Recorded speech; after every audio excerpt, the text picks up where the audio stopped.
A esas bromitas que están atrás no les voy a invitar ni un trago en el olímpico porque no tengo plata. Claro. Para partir, algo que no es broma, mi primer libro se llama Los Surfistas y un libro más o menos. Pero hay textos que me gustan mucho. Entre ellos, mi querida Mariel. Ahí suena mejor, ¿no? Ya. Cuando escribo en Chile, no pienso en Chile como un país, sino que escribo otro sinónimo más de lejanía. Algunas mañanas me despierto con una resaca semejante a una liana delgada línea de mar en las pestañas. Más allá, una muchacha amarra flores amarillas en medio del desierto. Entre sus piernas hay un cuaderno borroso que parece decir: esta es mi escritura, una niebla en la que apenas se divisa.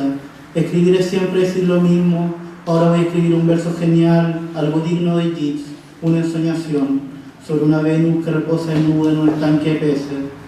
Pero no precisamente de una Venus, sino más bien de una quinceañera de los barrios bajos de Santiago, que ya se quedó y muerta en las riberas del Mapocho. Un surfista viaja toda su vida en un autobús que de a poco se desvanece. A veces mira a través de la ventana el paisaje, enormes carteles con nombres de ciudades desconocidas. Trasladarse de un lugar hacia otro punto, donde el mismo viaje es un signo de desvanecimiento, de continua pérdida. Él le escribe poemas de amor porque no se atreve a decirle que la ama más que el universo. Un día decide mostrarle sus textos y ella le dice que son demasiado tontos, no dicen nada nuevo. Toda escritura es una especie de caída, leve, despacio, sin tiempo. Cerca del suelo la sensación de erosión aumenta, los ojos se dilatan, el fotógrafo enfoca la escena y le pide que por un momento, solo por un momento, cierre los ojos y que imagine que el breve viaje hacia la oscuridad no huele siempre como un ramo de flores amarillas olvidada en medio del desierto. En Colombia hay cientos mariposas de colores. En Chile de vez en cuando la corriente del Niño trae peces voladores que se elevan a varios centímetros de altura. Toda escritura es precisamente esto, que salga el sol cuando deseamos que salga el sol y ponernos bufandas y abrigos cuando deseamos que este mismo muera. ¿Grabaste eso?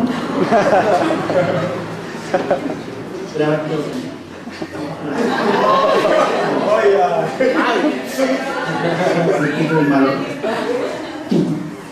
Un puñado de aceituna reposa quieta en una bandeja de plata. No hay nada sexual o estético en eso. Solo son un puñado de aceitunas, dice alguien sin un rastro mínimo de pasión.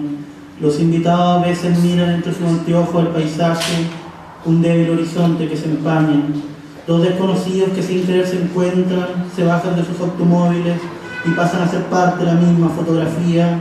Una versión rápida y convincente de la historia es que no hay historia. Un mozo que ha trabajado toda su juventud en el mismo lugar, un día decide escribir en su libreta de notas: la vida debería ser más que un puñado de aceitunas quietas en una bandeja de plata. Después lo borra y vuelve a trabajar.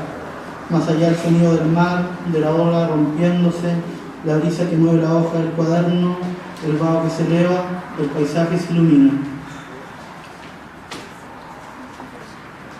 Esto es de mi nuevo libro, que se llama Guía para perderse en la ciudad.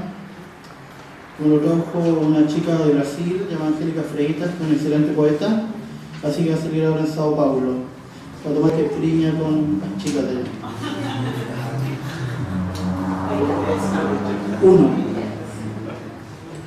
Se acercó a la ventana para dar una idea exacta de un hecho, pero descubrió que no existe una idea exacta de un hecho, solo un montón de hojas muertas acumulándose en la parte trasera de un jardín que lo más bien podría ser un jardín mental, donde se acumulan ideas, recuerdos o la noción que nosotros tenemos de la palabra recuerdos.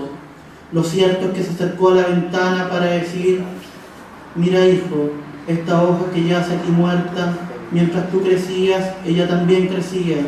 Mientras tú aprendías en tu cuerpo los secretos de un lenguaje hecho de diferencias, ella también aprendió a ocupar un lugar en el tiempo y en el espacio limitado por la palabra diferencia.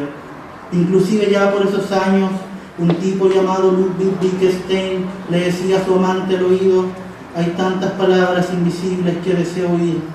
Tan solo por decir algunas cosas que sucedieron aquí durante tu ausencia, La mitad de la casa fue desmantelada para dar paso a una carretera de alta velocidad. A mí se me cayeron los dientes y tu hermana se deprimió hasta desaparecer. Entonces, ¿cuántas visitas al dentista serán necesarias para que los dientes parezcan realmente blancos, brillen sin el sarro que por años se acumuló, para que al final del día, con la boca anestesiada, podamos preguntarnos: ¿ahora cuánto tiempo es necesario para aprender a sonreír? Preguntas como esta no existen, y si existieran, el lenguaje publicitario que nos rodea asemejaría un montón de hojas muertas acumulándose en la parte trasera de un jardín. Ella dice: la última imagen que conservo de tu padre es a través de una ventana marchándose bajo un camino oscuro rodeado de cipreses. Un hombre es siempre un libro de gramática abierto donde los fantasmas del contexto giran sobre sus manos. Si digo esto puede ser sostenido en una mano, también estoy diciendo la pesadez puede ser sostenida por las palabras. Quizás la manera en que llevamos escrita la palabra abandono en el cuerpo sea la razón por la cual nos quedamos pensando hasta tarde en las hojas que caen en el patio atrás sin que nadie se dé cuenta. Entonces, ¿cuáles serán las palabras apropiadas para decirle a alguien que su hijo ha muerto? ¿Cómo es que un día acaricia el rostro de alguien y al otro día ese alguien es un fantasma temible y aterrador? Lo cierto sería decir que los jardineros se durmieron cortando la maleza y es tarde. A esta hora el pasto degollado, mutilado, se empieza a secar. Y ahora vendrá lo difícil: ¿por dónde empezar una conversación? ¿Por dónde comenzar a hilar esa red de asociaciones que hace mucho los lingüistas definieron como habla y que ahora en un paisaje completamente derruido, abandonado, volverán a ser? Pienso con frecuencia en lo irrepresentable. Mi padre, construyendo mi primera biblioteca, se golpeó el dedo tan fuerte que la uña se le cayó, quedando en su lugar un espacio vacío, el cual yo siempre evité de mirar. Pienso con frecuencia en aquellos lugares que no son difíciles de recordar, las distorsiones narrativas y poéticas a las que uno se ha expuesto, la lógica que guarda cada acto infinito. Una mariposa agita sus alas en quinto estado normal y eso causa una tormenta de proporciones en Rhode Island, un lugar entre la falta de límite o la falta de definición. Hoy en día todos esos lugares me parecen borrosos, el tiempo se ha plegado sobre ellos, la pintura de mi pieza se ha descascarado dando paso a una grieta que ha dejado entrever un fondo oscuro, algo así como insignificante. La última vez que vi llorar a mi hermano fue cuando tuvo que marcharse al servicio militar. Después volvió y sus gestos eran mucho más rudos, indiferentes, y despertaba en medio de la noche gritando. Cada país tiene una palabra para definir el miedo, la soledad, la música de los insectos en verano, la interpretación de la danza y la naturaleza. ¿Cómo puede ser que alguien haya decidido levantar un edificio frente al paisaje que dibujaba todos los días en su cuaderno? Ahora no hay horizonte, ni distancia visible. La distancia es una cuestión de contexto, piensa mientras observa su cuaderno vacío sin ninguna imagen. Sin embargo, un cuaderno vacío sin ninguna imagen también es una imagen. No nos olvidemos que este texto se compone de imágenes, imágenes débiles, imágenes sutiles, imágenes que se duermen en la velocidad de la lengua. Lo único que uno aprende con el tiempo es a pararse de huevos revueltos, abrocharse los zapatos y aguantar la inseguridad con las palabras, la creencia de confianza en intentar nombrar los puntos oscuros, los vidrios rotos en los que ha chocado la nieve. Todo placer ha nacido de la necesidad, nos dice Hölderlin, y Joseph Brodsky nos dice al respecto: las cosas se endurecen en la memoria para que uno no pueda mudarlas de lugar, pero como sabemos, todo depende del cristal con que uno observa el día o la noche y cómo la imaginación es capaz de fundir dos o más conceptos en una imagen. Aquí hay algo indescifrable, un texto que imita nuestras vidas, que intenta hacer nuestra vida. La extensión es proporcional al miedo y la última imagen que ella conserva de él es marchándose bajo un camino oscuro rodeado de cipreses. Gracias. ¡Grande, Bitoco!